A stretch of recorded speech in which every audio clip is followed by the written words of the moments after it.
He titulado este sermón La codicia que corrompe y el Dios que hace justicia. Ese es nuestro título, la codicia que corrompe y el Dios que hace justicia. Santiago capítulo 5, vamos a estar leyendo el versículo 1. Santiago escribe a una iglesia en el exilio. Una iglesia que también sufría bajo las injusticias de los ricos, digamos, hacendados. Ese es el problema al que nos vamos a estar ocupando en esta mañana. Ellos estaban siendo probados de diversas maneras, como comienza a proclamar Santiago desde el capítulo 1 de su carta. Pero aquí en el capítulo 5, a comienzos del capítulo 5, él enfatiza el sufrimiento que nacía por causa de la injusticia de los ricos hacendados, digamos también terratenientes. La situación que la audiencia a la cual Santiago escribe enfrentaba no es distinta a la que quizás nosotros enfrentemos hoy o veamos hoy. La explotación del débil, el amor desordenado por el dinero, ese ídolo de muchos púlpitos modernos, como decía Charles Spurgeon, siguen dominando el corazón caído del hombre. Así que no estamos tan lejos de este problema, no estamos tan lejos de esta tristeza o aflicción de espíritu. Hoy la riqueza se aplaude, aunque se haya levantado sobre la injusticia. El problema no es la riqueza, sino cómo se hace. Y tristemente vivimos en una sociedad que aplaude la riqueza que se levanta desde la injusticia. El mundo admira al que triunfa, sí, aunque ese que triunfa, para llegar arriba haya tenido que pisotear a muchos abajo.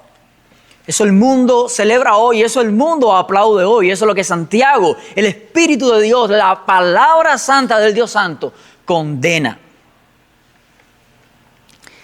Pero quizás la pregunta más importante sea la siguiente. ¿Qué piensa Dios de todo esto? Yo sé cómo actúa el mundo, yo sé lo que aplaude y celebra al mundo, pero ¿qué cree Dios de todo esto? ¿Cómo piensa Dios acerca de todo esto? Santiago responde: las riquezas mal adquiridas y mal usadas serán testigos de condenación. Ellas hablarán en el tribunal de Dios. El grito de los trabajadores a quien se les niega el salario justo ha llegado ya a los oídos del Señor de los ejércitos, dice Santiago en el versículo 4. El Dios vivo que no duerme ni hace oídos sordos al clamor del justo actuará. Ahora quiero que entiendas algo y quiero partir del mismo testimonio de la Biblia. Nuestro Dios es fuego consumidor, no lo olvide. Si usted quiere tener la referencia bíblica, lo encontramos en Hebreos capítulo 12, versículo 29. Nuestro Dios es terrible desde su santuario. El Dios de Israel, Él da fuerza y poder a su pueblo. Salmo 68, 35. Nehemías describe a Dios como el gran y temible Dios, que guarda el pacto y la misericordia con los que le aman. El Señor es fuerte y temible. Una vez más, la Biblia nos presenta este término, temible, que no hace acepción de personas. Deuteronomio 10, 17. Nahum testifica, Él es un juez justo que no dará por inocente al culpable. Él ve, Él escucha y este Dios traerá justicia. Por eso, cada uno debe de examinarse delante de la siguiente verdad. ¿Qué lugar ocupa el dinero en mi corazón? ¿Qué lugar ocupa las riquezas en mi corazón? ¿Con qué espíritu trato a los que están por debajo de mí? Ya sea en una compañía, ya sea en mi hogar o ya sea dentro de la misma iglesia. Quiero que entiendas algo. La riqueza en sí no es pecado, pero el abuso de ella sí lo es. La acusación no es a la riqueza en sí, sino al abuso de la riqueza. Y delante de este Dios vivo y terrible, ese abuso no quedará impune. En el versículo 1 vemos una advertencia contra los ricos opresores. No contra los ricos en sí, quiero que entiendas la continuación del término, sino contra los ricos opresores.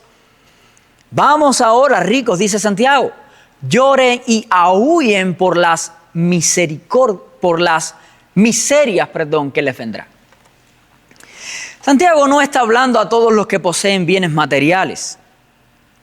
Él se dirige a una clase particular de personas, a los que han hecho de su riqueza su Dios, a los que se han enriquecido explotando al débil, a los que viven como si el juicio de Dios nunca llegara a ser o suceder. El tono de este pasaje, específicamente el versículo 1, es como profético. Es como si Elías hablara al rey Acab, o como Isaías reprendiera a los comerciantes de Jerusalén. Es una voz desde el cielo que confronta al impío con su final. Lloren y aúllen por las miserias que ciertamente les vendrán.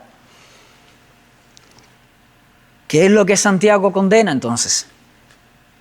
No condena la riqueza en sí. No condena la riqueza en sí. Abraham fue rico. También lo fue Lot. Y Salomón. Y muchos otros siervos de Dios que encontramos en la Biblia.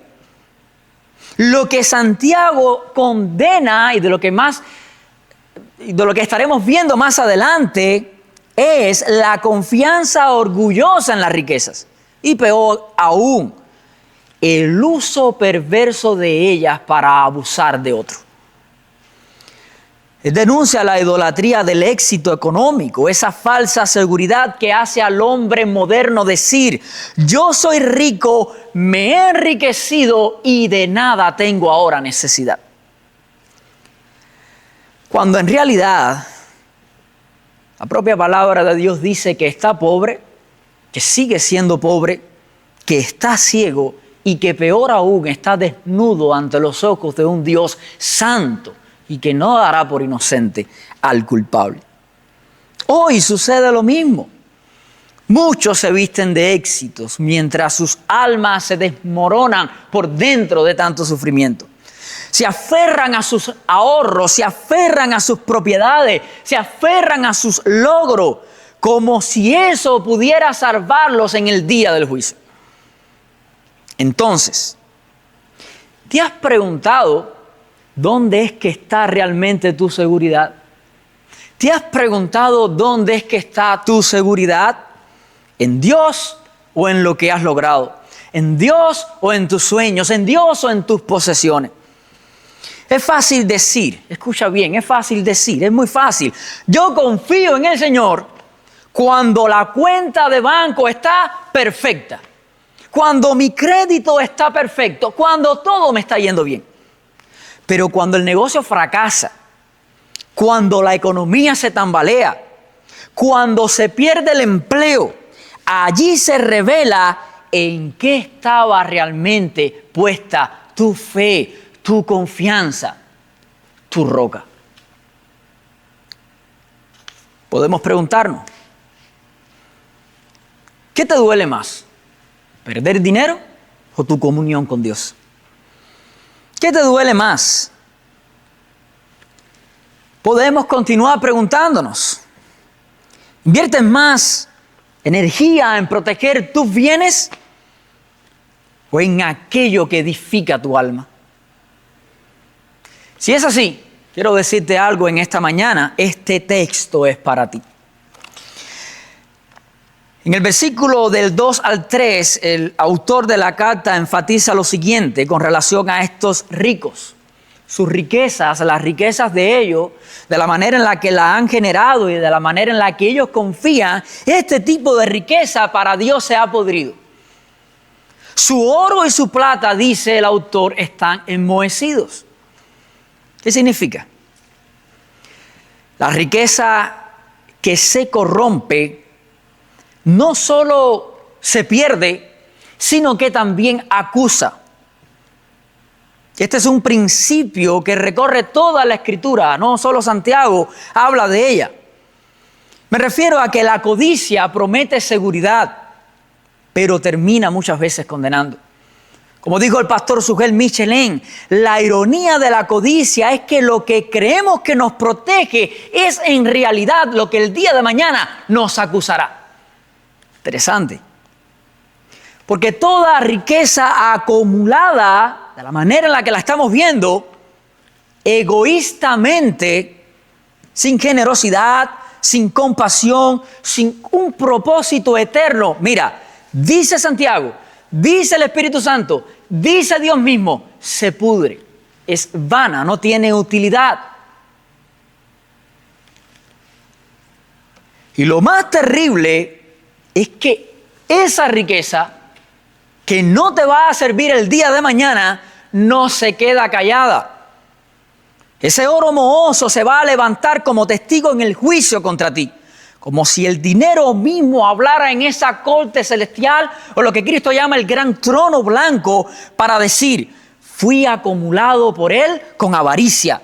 Fui retenido mientras otros pasaban hambres. Fui adorado por él como un Dios. Ella te acusará. Ella te acusará. El propio Jesús lo advirtió y lo hizo con fuerza.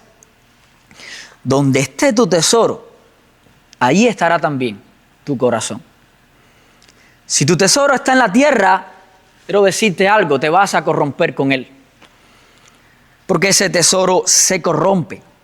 Si amas lo que se oxida, lo que se pierde, lo que se roba, entonces has apostado tu alma a una causa perdida. Santiago más adelante añade una frase bien interesante. Alguien la definía como escalofriante. Han acumulado tesoros, ¿para qué? Él dice, para los días finales. El corazón materialista cree que guarda seguridad para el futuro, pero en realidad lo que está haciendo es guardando juicio. Pablo lo dijo, por tu corazón no arrepentido atesoras ira para el día de la ira. Romanos 2:5. Muchos hoy dicen, de los que yo no quisiera ser, estoy construyendo un legado.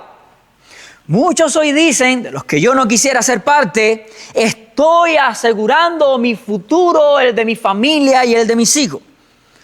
Pero Dios responde, necio, esta noche vienen a pedir tu alma y lo que has provisto, ¿para quién será? La riqueza, amado hermano, escucha bien, la riqueza mal adquirida, es de la que estamos hablando. La riqueza mal adquirida traerá llanto, dolor, juicio, condenación. Porque el oro que no se consagra a Dios se oxidará. Pero lo que se entrega por amor a Cristo, la verdadera riqueza, esa sí permanecerá para siempre.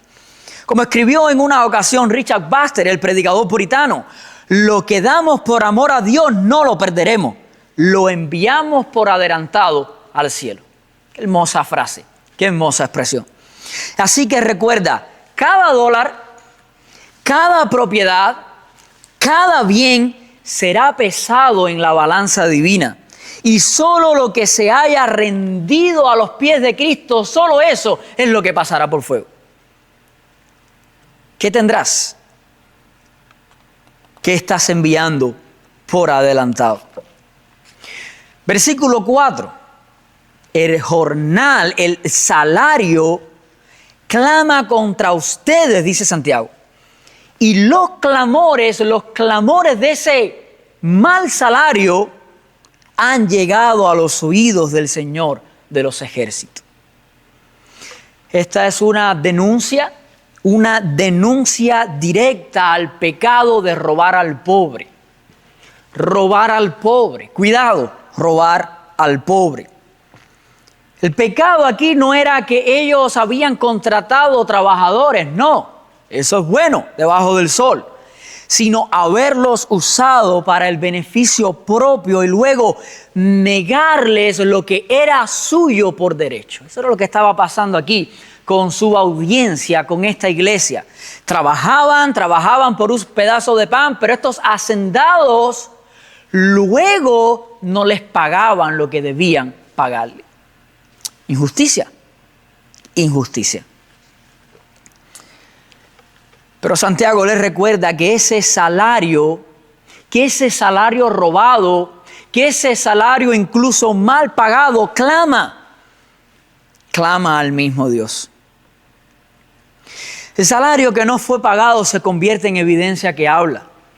Como la sangre de Abel clamó desde la tierra cuando Caín lo asesinó.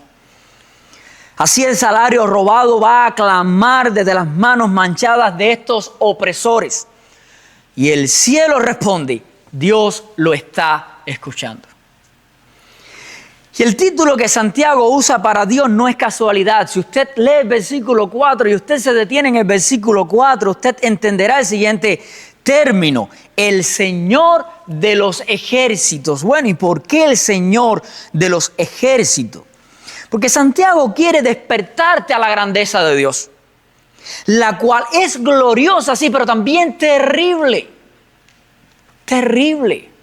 Domingos pasados estuvimos viendo que sí, Dios es soberano, Dios es bueno, pero Dios es difícil. Dios también es terrible, es fuego consumidor. Esto no es simplemente el Dios tierno del pesebre, es el Dios guerrero, el comandante celestial, el mismo que abrió el mar rojo y dio muerte al ejército de los egipcios. Ese Dios que hizo caer los muros de Jericó, que hirió al ejército de Asiria en una sola noche. El que se presenta como el Dios grande, como el Dios poderoso, pero como el Dios terrible. ¿Cuál es el principio de toda sabiduría? Sino temer a este Dios, porque Él es terrible en su juicio. Ese es el Dios que defiende al trabajador explotado. Esa es la promesa terrible de que el Todopoderoso se levanta armado de justicia contra todo abusador. ¿Has abusado? Malas noticias para ti, a menos que te arrepientas. ¿Estás siendo abusado? Buenas noticias para ti. Dios es tu juez. Cuídate de decir, puedo pagar menos y aún así obtener más. Y esta frase implica muchas cosas. Esto, delante de Dios, en todos los sentidos de tu vida, no es astucia. Él lo define como robo. Como escribió Matthew Henry, el que oprime al pobre para enriquecerse no solo comete injusticia, sino que provoca la ira del cielo. Quiero que entiendas algo en esta mañana, y creo que era el sentir de Santiago para su audiencia. Para Dios, cada acto de injusticia pesa. Y a esto me estoy refiriendo. Cada acto de injusticia pesa. Han vivido en placeres sobre la tierra y han sido disolutos. Versículo 5, voy a estar leyéndolo de manera textual. Han vivido lujosamente sobre la tierra, Nueva Versión de las Américas, y han llevado una vida de placer desenfrenado. Han engordado sus corazones en el día de la matanza. El hombre que se está describiendo aquí es un hombre que, por supuesto, no teme a Dios. Vive como si la vida le fuera un banquete sin consecuencias, una fiesta que no tendrá final. Así viven los ricos de este mundo, los malos ricos de este mundo. Y no solo han vivido en placeres, añade el texto, sino que han sido disolutos. ¿Y qué significa esto? Es decir, desordenados. Ellos han vivido sin límites, ellos han vivido sin freno moral, por eso hacen lo que hacen. Son profesionales, digamos, del hedonismo, cultivadores del ego. Santiago usa aquí una imagen del juicio divino. Han engordado sus corazones como en el día de la matanza. Habla de corazones insensibles, corazones endurecidos, de tanto recibir y de nunca dar. ¿Cuánto nos gusta recibir? Pero cuán poco nos gusta dar. Dice la Biblia que es mejor dar que recibir.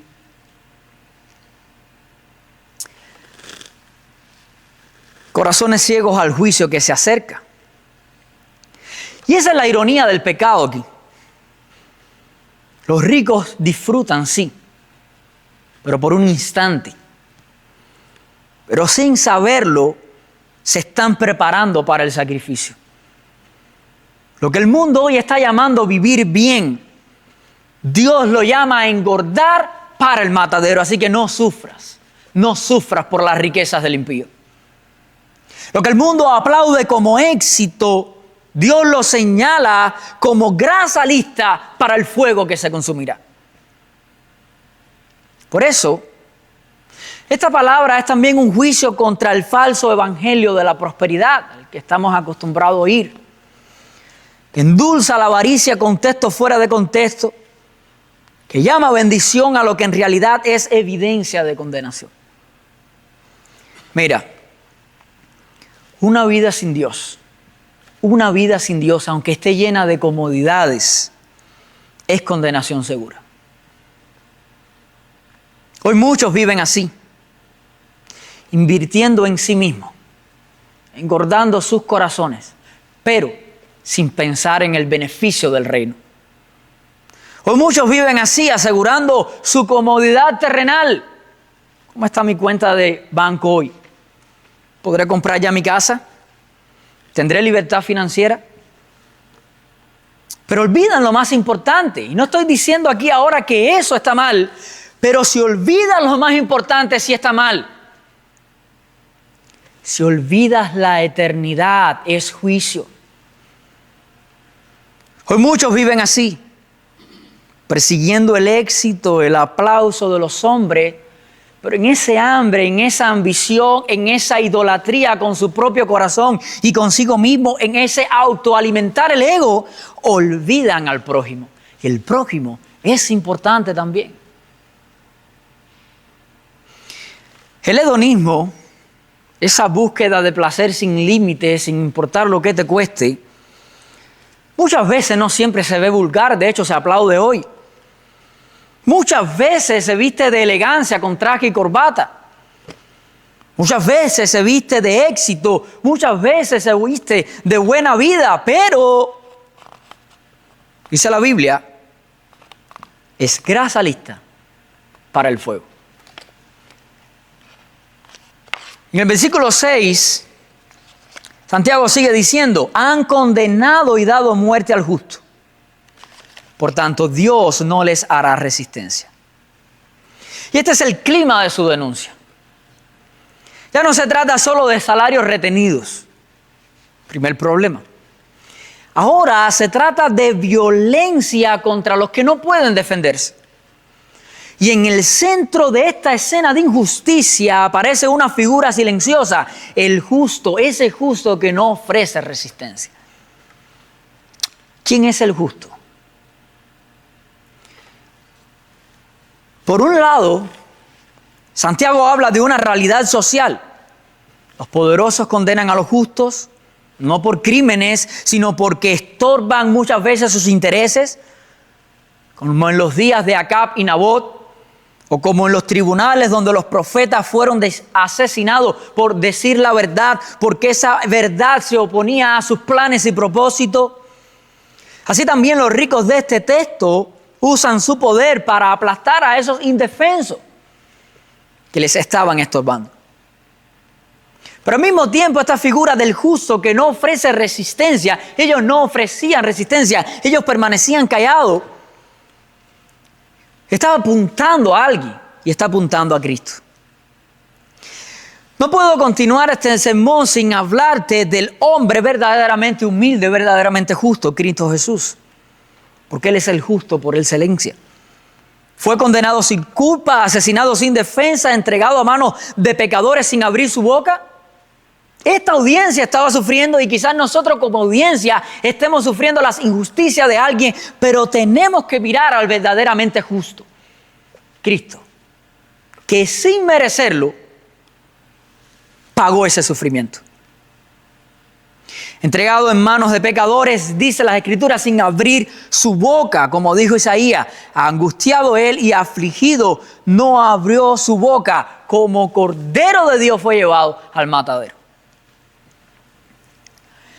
De tal manera que al mirar la figura de Cristo puedo decir que cada injusticia cometida contra los humildes, especialmente contra el pueblo de Dios, Dios la está viendo como una ofensa, dígase también afrenta o insulto directa contra su Hijo Jesucristo. Por tanto, tengo que decirte en esta mañana que si tu sufrimiento tiene mucho que ver con lo que Santiago está exponiendo en los versículos del 1 al 6 de su capítulo 5, Dios está viendo. Dios está escuchando, Dios está juzgando como si se tratara de Cristo. Y esto es lo que quiero que abraces. Dios ve la violencia contra su pueblo como violencia contra él mismo. Quien los toca, dice Zacarías, ¿a quién está tocando? A la niña de los ojos de Dios. Cuando Saulo perseguía a la iglesia, la manera en la que Dios se expone a Saulo es: Saulo, Saulo, ¿por qué persigues a la iglesia? No. Dios dice, el Señor Jesús dice, ¿por qué me persigues a mí? Un problema contra mis hijos, eso es un problema contra mí mismo. ¿Hasta cuándo, Señor Santo y verdadero, no juzgas? Dice el autor en Apocalipsis. Y aquí hay un consuelo para el creyente que sufre en silencio, para el justo que es abusado o acusado injustamente. Este es el consuelo: no estás olvidado. No estás olvidado. El Señor es tu defensor. Él es tu defensor. Tienes al mejor. Alguien dijo: los impíos parecen triunfar por un tiempo. Es cierto. Pero su condenación no duerme. Y los justos, aunque abatidos, habrá un momento en que serán levantados en gloria.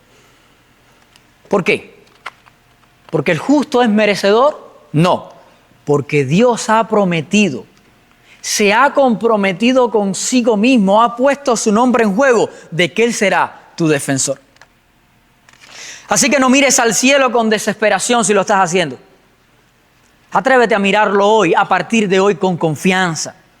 Porque el mismo Cristo que fue oprimido es hoy Rey que juzga con justicia. Y es tu Rey que está juzgando. Concluyo. La codicia no es solo un deseo desordenado, es un cáncer espiritual. Escucha esto. La codicia, lo que Santiago está acusando, o parte de lo que Santiago acusa, no es solo un deseo desordenado. Es un cáncer espiritual. Te convence de que necesitas más mientras pierdes lo más importante. Porque te lleva a cambiar al Dios eterno por un ídolo con números de cuenta. Santiago no escribe aquí a banqueros seculares ni a criminales financieros.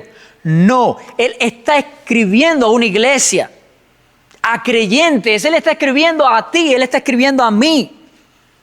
A los que podríamos pensar que estamos bien con Dios mientras tratamos al dinero como si fuera nuestro verdadero Salvador. Cuidado, dice Santiago. No pongas tu seguridad en lo que se corrompe. Los carros nuevos se pudren. Las casas se caen. Los títulos se olvidan. Las cuentas se cierran. Pero Cristo permanece.